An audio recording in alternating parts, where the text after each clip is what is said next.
Nos próximos capítulos de Três Graças, um dos segredos mais íntimos de Viviane, a competente e querida farmacêutica da comunidade da Chacrinha, será exposto de maneira cruel e inesperada. Mulher trans, ela construiu com muita luta o espaço que ocupa hoje, tornando-se responsável pela farmácia social, onde defende o direito de todos ao acesso à saúde. Embora seja funcionária da Fundação Ferretti, Viviane jamais se envolveu no esquema criminoso que movimenta a instituição pelas sombras. Ainda assim, seu vínculo profissional se tornará motivo de desconfiança e risco quando Bagdá, o chefão do tráfico local, deixar escapar o nome de registro dela, ferindo sua dignidade diante de quem menos poderia descobrir essa parte do seu passado. Essa revelação acontece em um momento delicado e intenso entre Viviane e Leonardo, o filho de Ferretti. O rapaz até então é apenas um rosto bonito e um mistério ambulante para ela. Eles se conheceram de forma inesperada e, aos poucos, Viviane passou a acreditar que poderia existir ali algo genuíno.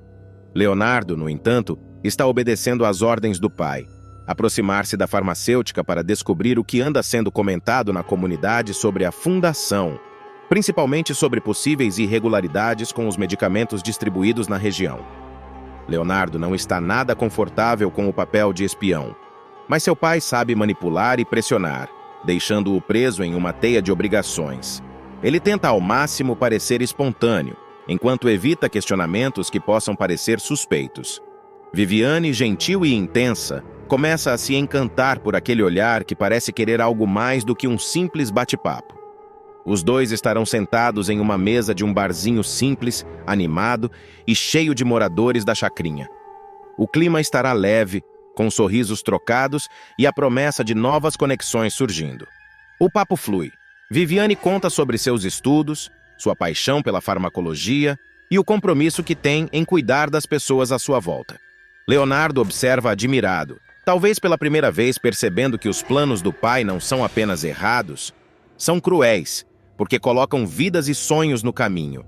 Essa atmosfera quase romântica é interrompida de forma brusca pela chegada de Bagdá. O traficante entra acompanhado de seus comparsas, sempre impondo medo e silêncio apenas com a presença. A música para. O burburinho diminui. Bagdá nem tenta ser cordial. Já chega levantando a voz e impondo novas regras.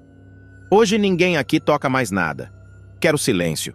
Tô com dor de cabeça, anuncia, jogando o peso de sua autoridade por cima de todos que ali estão. Leonardo empalidece. Ele conhece Bagdá de nome e sabe que é melhor não chamar atenção em território dominado por alguém tão imprevisível.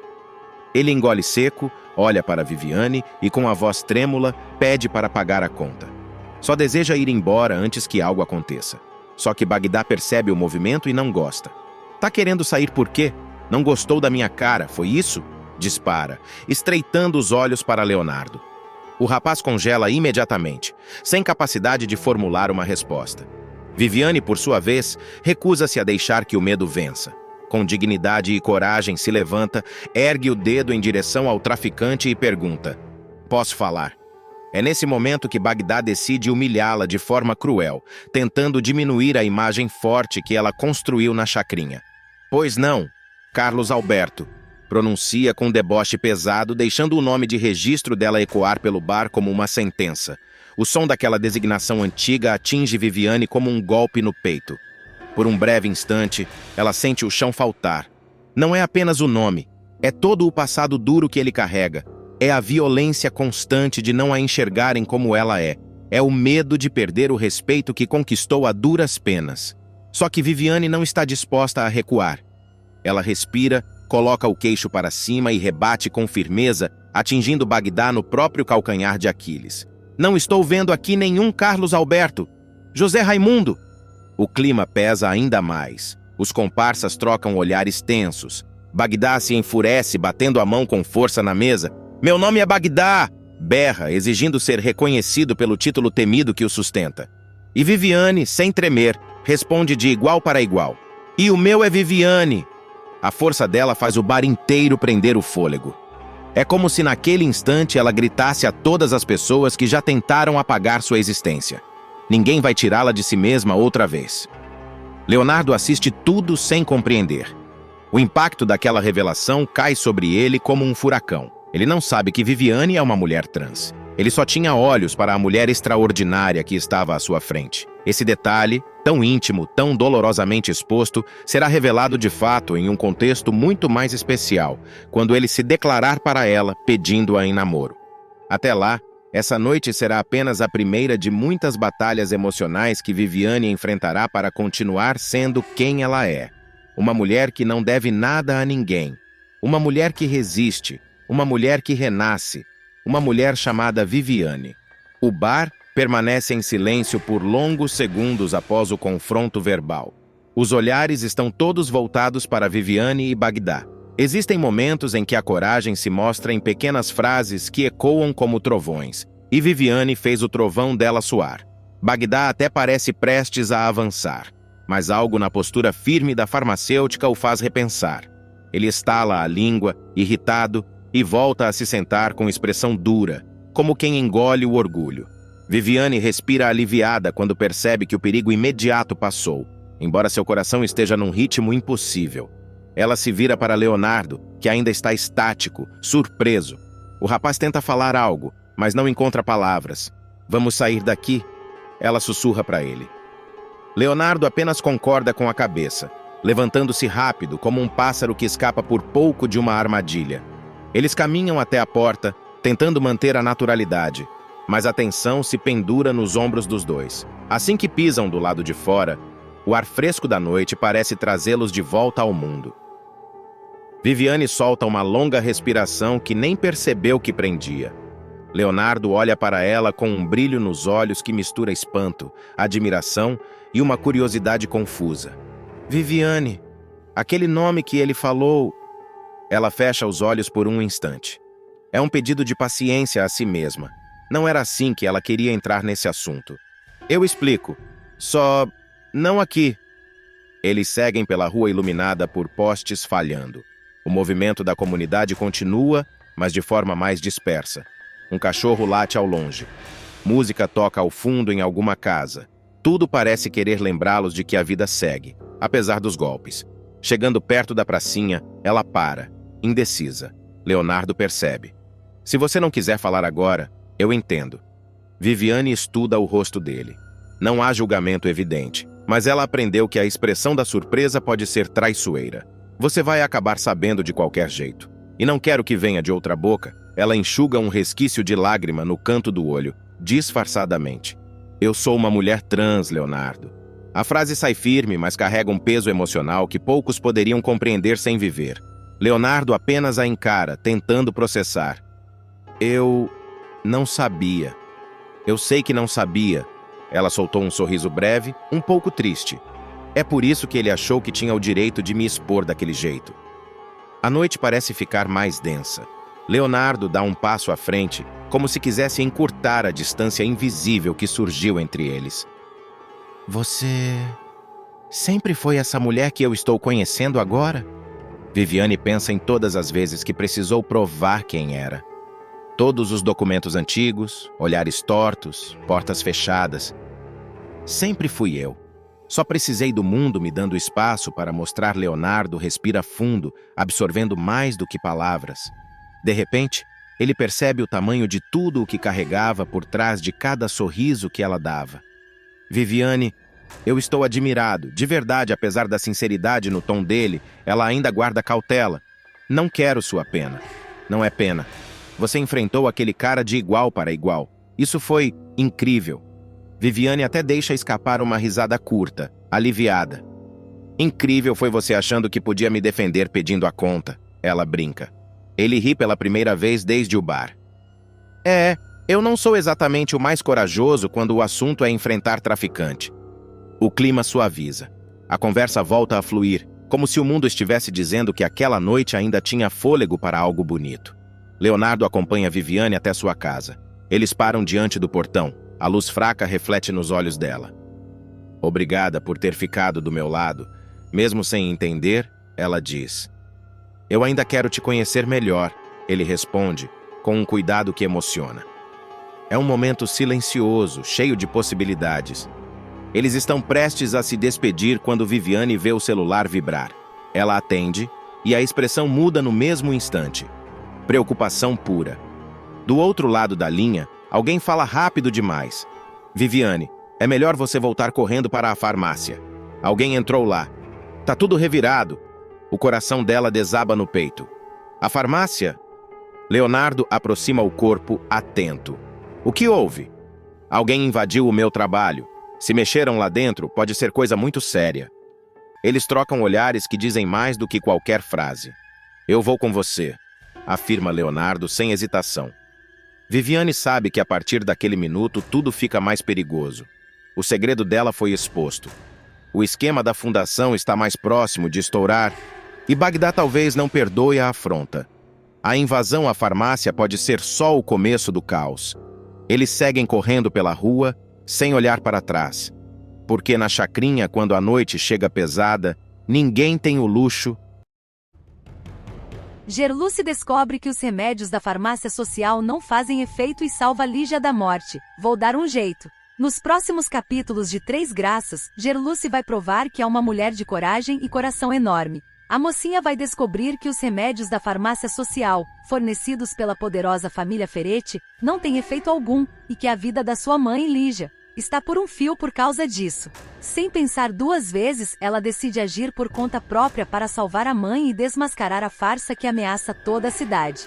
Tudo começa quando Viviane analisa um exame médico de Lígia e percebe algo alarmante. Apesar de a paciente seguir o tratamento direitinho, o organismo dela não mostra nenhum sinal de melhora. É como se ela tomasse comprimidos de farinha, comenta, chocada. A notícia cai como uma bomba e Gerluce, tomada pela raiva, jura que vai descobrir o que está acontecendo. Indignada, a jovem confronta todos na casa e toma uma decisão radical. A partir de hoje, você não vai mais tomar essas drogas da farmácia social, mãe. Eu mesma vou dar um jeito de comprar os remédios certos, nem que eu tenha que assaltar um banco. Dispara, deixando todos em silêncio. Lígia tenta acalmar a filha, confessando que também já havia percebido que o tratamento não estava funcionando, mas optou por não preocupar ninguém. Viviane, percebendo a gravidade da situação, leva o laudo até o Dr. José Maria Túlio Starling. Num primeiro momento, o médico duvida da história, mas logo muda de atitude quando a farmacêutica sugere algo chocante.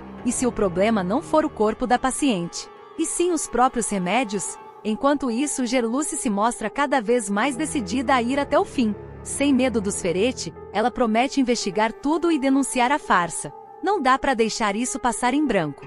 Eu vou botar a boca no trombone e fazer justiça, nem que tenha que enfrentar o mundo inteiro, afirma, cheia de determinação. A partir daí, a mocinha passa a ser uma pedra no sapato dos poderosos, disposta a revelar a verdade sobre os remédios falsificados que colocam a vida de dezenas de pessoas em risco. O público verá Gerluce iniciar uma verdadeira cruzada pela verdade, e essa guerra contra os Ferretti promete incendiar Três Graças. Determinada a não deixar a injustiça passar, Gerluce começa uma investigação por conta própria. Ela vasculha notas fiscais, conversas antigas e relatórios da farmácia social, percebendo que há algo muito errado na distribuição dos medicamentos. Tudo parece indicar que os Ferretti estão lucrando às custas da saúde da população, vendendo remédios falsificados sob o pretexto de um programa de caridade. As suspeitas de Gerluce ganham ainda mais força quando ela encontra um antigo funcionário da farmácia, um homem misterioso que pede para não ser identificado. Ele confirma o pior: os remédios realmente foram adulterados para reduzir custos. E qualquer tentativa de denúncia foi abafada pelo poder e pelas ameaças da família Ferretti. Eles mandam em tudo por aqui. Quem tenta se meter desaparece e alerta o homem, deixando a jovem ainda mais revoltada. Ciente do perigo, Gerluce compartilha tudo com Viviane e Kellen. As três formam uma espécie de aliança secreta, jurando que vão juntar provas suficientes para entregar os criminosos. Eles acham que mandam na cidade, mas vão ver o que é uma mulher quando decide lutar de verdade, afirma Gerluce, com os olhos marejados e a voz firme. Enquanto isso, Lígia piora. Sem os remédios certos, ela tem uma forte crise e precisa ser levada às pressas para o hospital. O desespero toma conta da casa e Gerluce sente o peso da responsabilidade nas costas. Eu não posso perder minha mãe, não agora, sussurra, segurando a mão da mulher desacordada. Esse momento se torna o ponto de virada para a protagonista, que decide enfrentar os Ferretti de frente. Nos dias seguintes, Gerluce invade uma reunião na própria sede da farmácia social.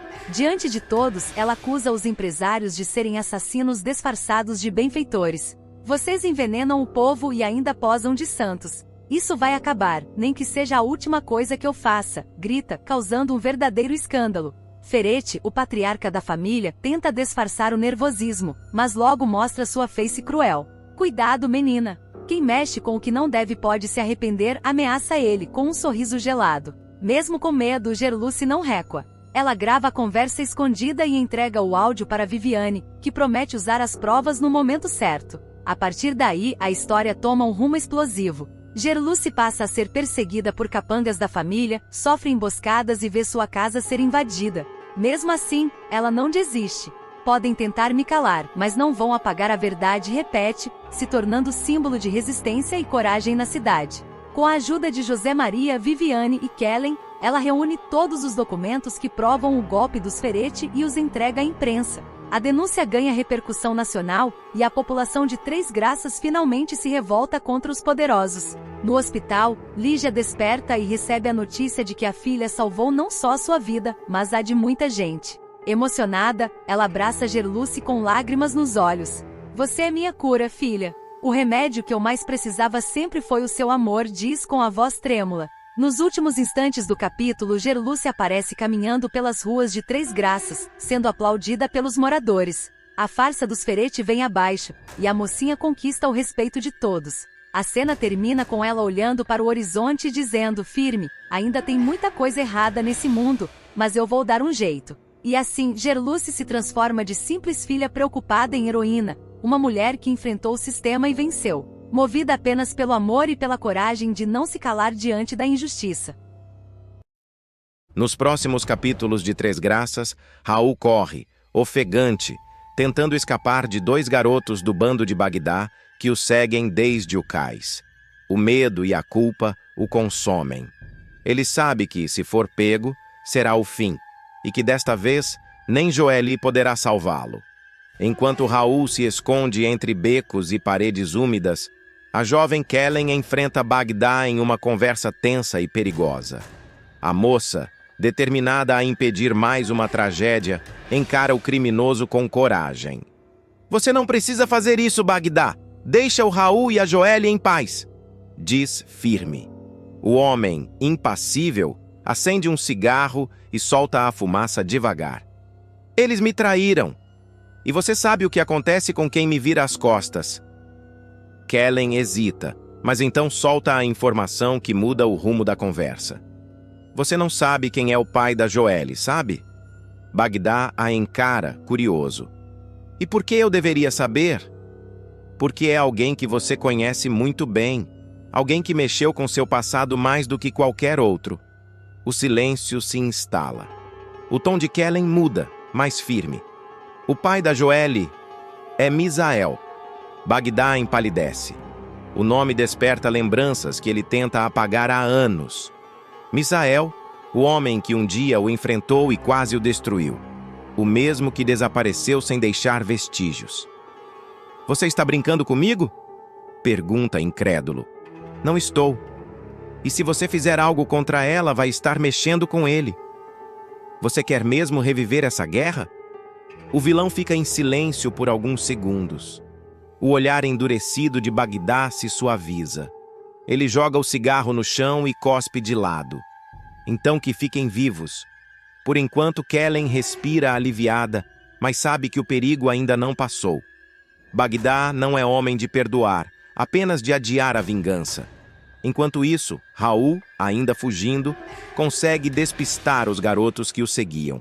Exausto, ele bate à porta da casa de Joely. A jovem, surpresa, o acolhe com desconfiança. Você tá maluco, Raul? Eles podiam ter te seguido, diz, ajudando-o a entrar. Eu não tinha para onde ir, responde ele tentando recuperar o fôlego.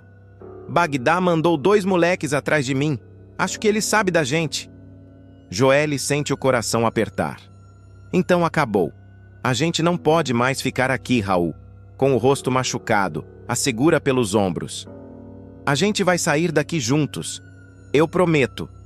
Do lado de fora, A noite segue densa. As notícias sobre o confronto entre Bagdá e Kellen começam a se espalhar. Paulinho, que passava pela praça, escuta comentários e decide procurar Gerluce. Ele a encontra na pensão, aflita, tentando entender o que aconteceu com a filha. Gerluce, tem gente dizendo que viram a Joelle por aí com Raul. Você sabia disso? Pergunta ele em tom preocupado. Não pode ser.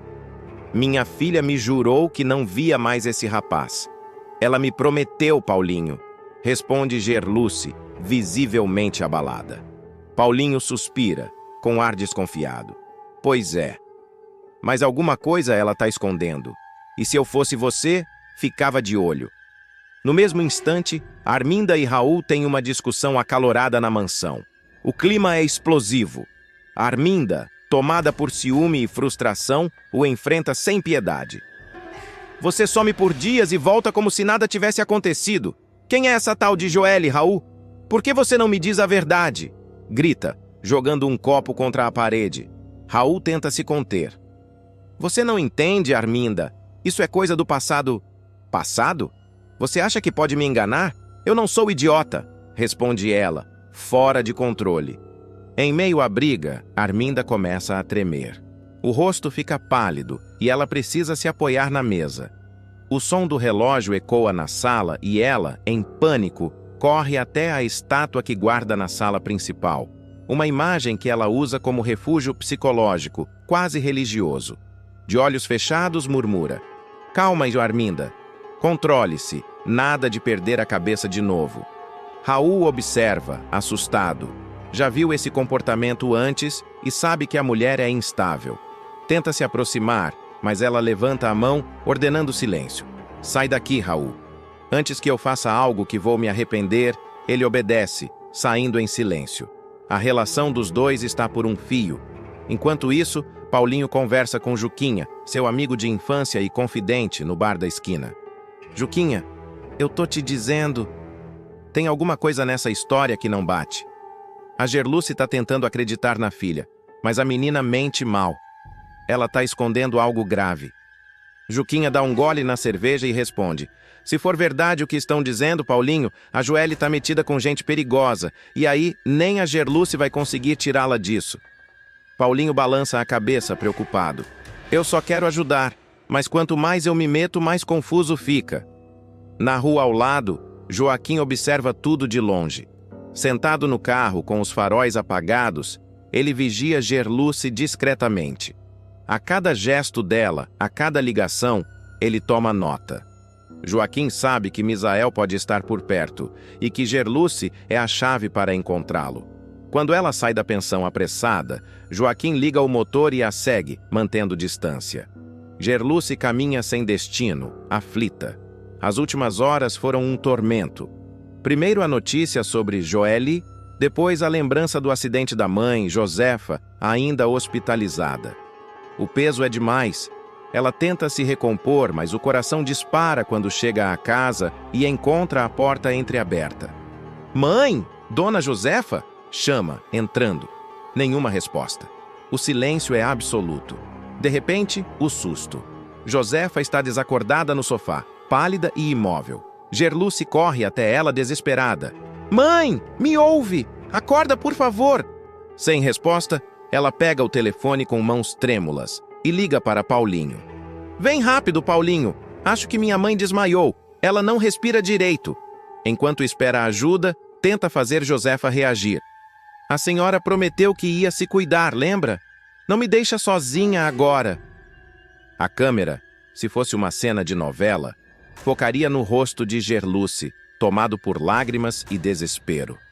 Do lado de fora, Joaquim observa tudo pela janela, tenso, mas sem coragem de entrar. Ele sabe que se revelar agora pode colocar tudo a perder. Minutos depois, Paulinho chega com Viviane, que ajuda nos primeiros socorros. Ela está respirando. Só desmaiou de novo, diz Viviane aliviada. Gerluce se ajoelha, exausta. Eu não aguento mais, Paulinho. Minha filha mentindo, minha mãe desmaiando, e eu sem saber em quem confiar. Paulinho a abraça. Você é forte, Gerluce, mas precisa saber que tem gente jogando contra você. Essa história da Joelle ainda vai trazer muita dor.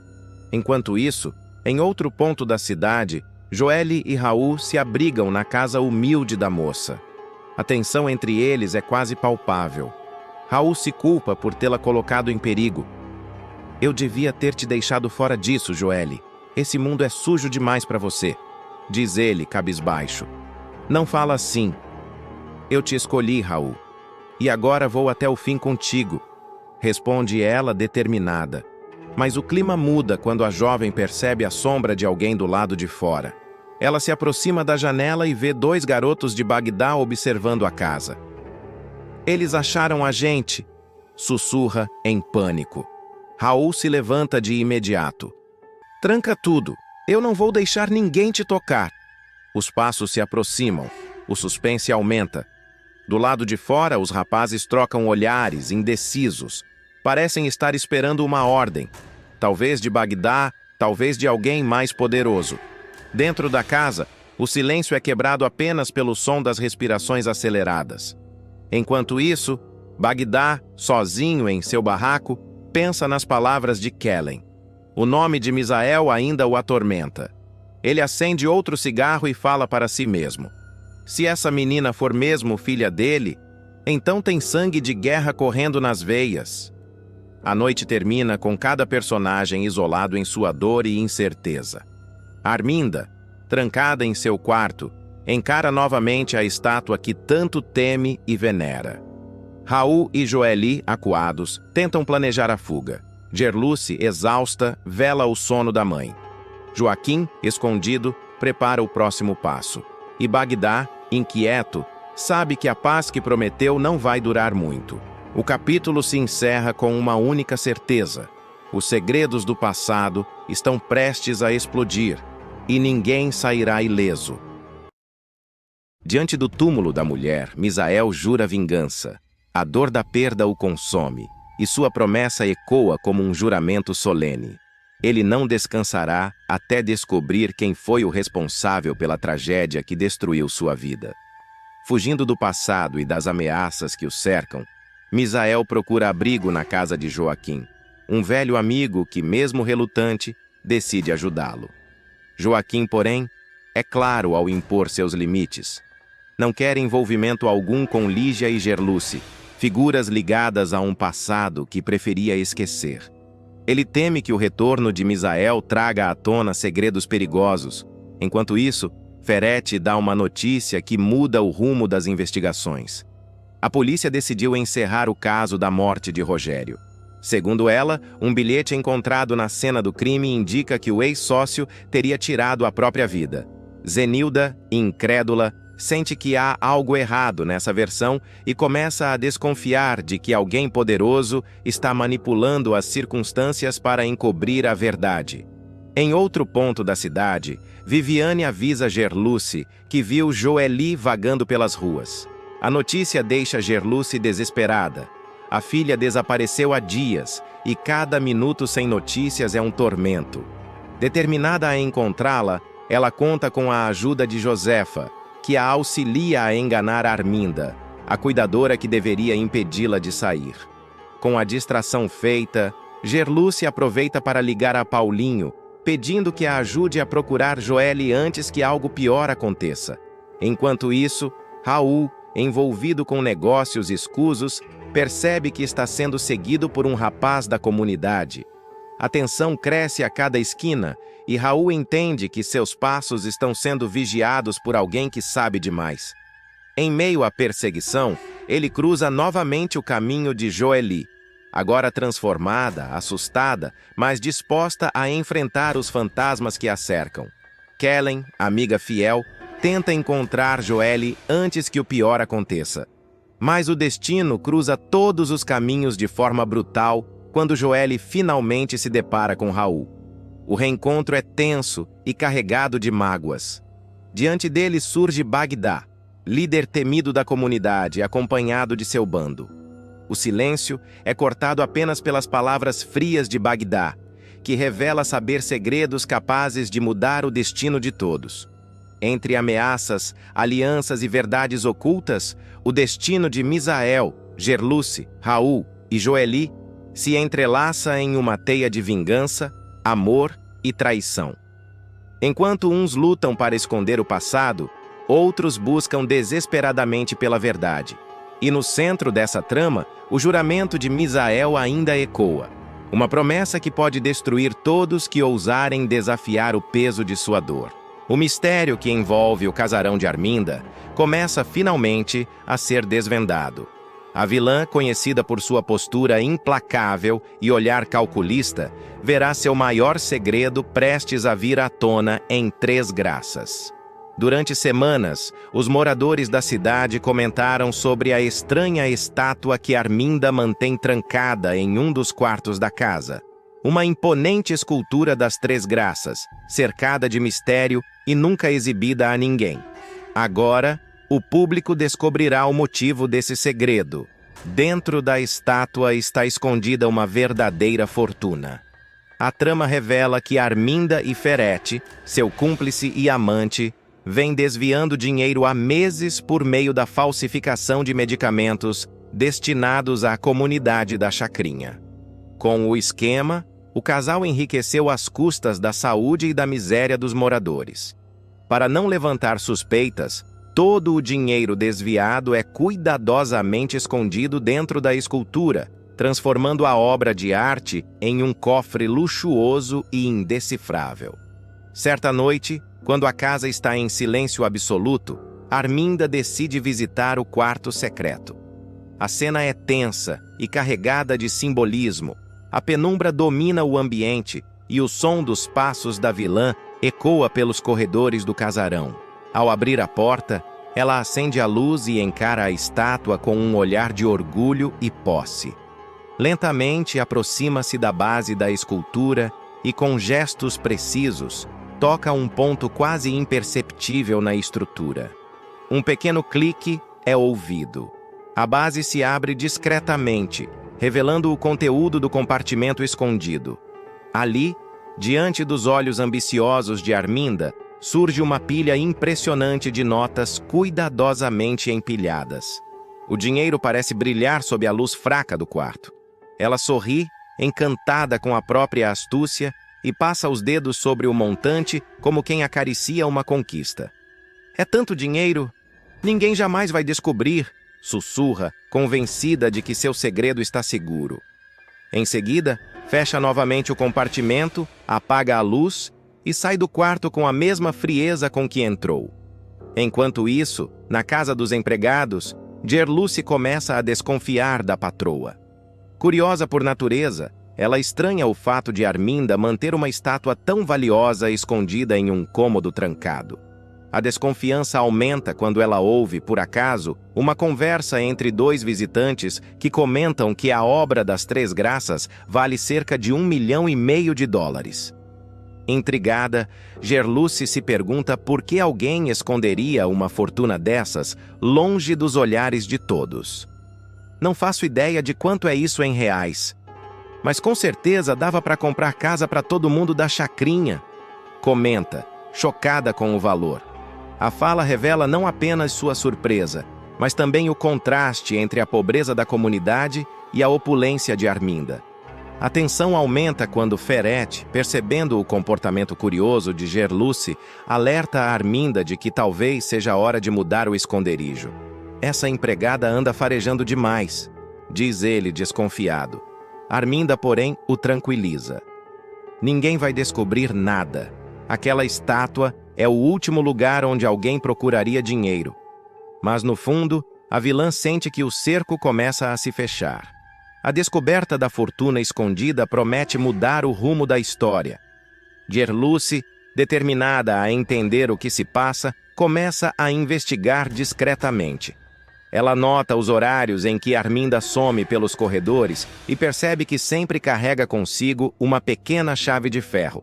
A cada detalhe, sua curiosidade cresce. O segredo de Arminda está prestes a ser exposto, e com ele, toda a rede de corrupção que envolve a falsificação de remédios e o enriquecimento ilícito do casal. Quando a verdade vier à tona, Três Graças nunca mais será a mesma. As máscaras cairão, e a estátua das Três Graças, antes símbolo de elegância e poder, se tornará o emblema da ganância e da traição. Nos próximos capítulos de Três Graças, uma sequência de revelações surpreendentes promete agitar os corredores da mansão Ferret e abalar de vez a confiança entre os personagens. Gerluce, sempre dedicada e observadora, se verá no centro de segredos antigos e paixões inesperadas, enquanto tenta lidar com os mistérios que cercam sua patroa, Josefa, e a enigmática escultura de As Três Graças. Tudo começa quando Joelle, abalada por problemas pessoais e pelo preconceito que enfrenta dentro da própria família, procura apoio em Gerluce. Sensível à dor da jovem, a cuidadora se torna seu porto seguro, escutando desabafos e oferecendo conselhos com afeto e paciência. Entre lágrimas, Joelle revela que se sente sozinha, sem espaço para ser quem realmente é. Gerluce, emocionada, segura suas mãos e promete estar ao lado dela. Você é mais forte do que imagina, Joelle. Às vezes, é nas injustiças que a gente descobre do que é feita. As palavras da cuidadora confortam a moça, que sorri pela primeira vez em dias. A amizade entre as duas crescerá, e Gerluce passará a ser vista como uma espécie de guardiã dos mais vulneráveis na casa, algo que incomodará profundamente a Arminda. Pouco tempo depois, Josefa, num raro momento de lucidez, chama Gerluce ao seu quarto. A idosa, visivelmente nervosa, segura a mão da cuidadora e fala em voz baixa, como se temesse ser ouvida. Você precisa saber de uma coisa, minha filha. A escultura As Três Graças, ela é verdadeira, autêntica, vale uma fortuna. Gerluce fica perplexa. Sempre vira aquela peça como parte da decoração da mansão, mas nunca imaginara que pudesse esconder tamanho valor. Josefa continua quase em sussurros. Tem gente aqui dentro que mataria por ela. Promete que vai cuidar de mim e da estátua. Antes que a cuidadora possa perguntar mais, Josefa se cala, mergulhando novamente em seu silêncio enigmático. Intrigada, Gerluce procura Lígia, sua amiga e confidente, e revela o que ouviu. A dona Josefa disse que aquela escultura é verdadeira, e mais, que o Dr. Rogério não se matou, que foi outra coisa. Lígia arregala os olhos espantada. Mas, Gerluce, isso é muito sério. Todo mundo sabe que ele tirou a própria vida. Pelo menos é o que sempre contaram. Gerluce, no entanto, sente que há algo errado naquela história. A lembrança de Josefa tremendo e sussurrando a deixa inquieta. Se for verdade, alguém aqui dentro está escondendo um crime, conclui. Enquanto isso, na vila, Paulinho não consegue tirar Gerluce da cabeça. Desde que a viu pela primeira vez, encantou-se por sua força e simplicidade. Diferente das mulheres com quem estava acostumado, Gerluce o desarma com o olhar sereno e a fala doce. Ele passa o dia distraído, imaginando como seria conquistar o coração dela. Aquele sorriso parece que ilumina até o canto mais escuro da casa, comenta consigo mesmo, sem perceber que está apaixonado. Na mansão, Leonardo, o filho mimado de Arminda, demonstra impaciência com o comportamento mandão da mãe. Reclama do controle que ela exerce sobre todos e do jeito autoritário com que trata os funcionários. Você acha que pode manipular o mundo, mãe. Mas um dia isso vai sair do seu controle, dispara ele, cansado das ordens e das intrigas.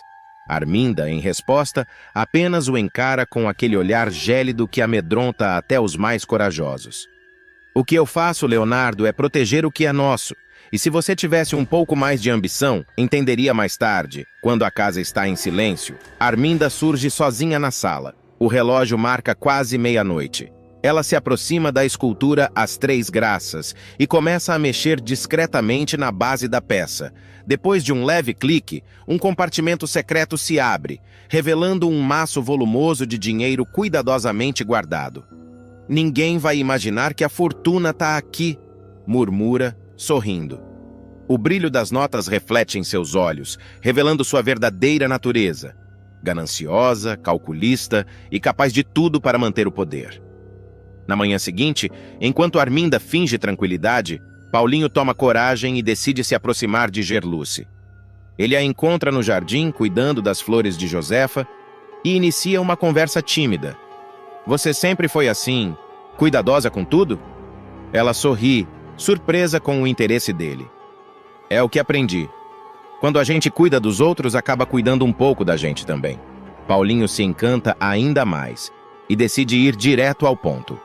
Olha, Gerluce, eu sei que não te conheço direito, mas queria ter essa chance. Gostaria de te conhecer melhor. A cuidadora fica sem palavras.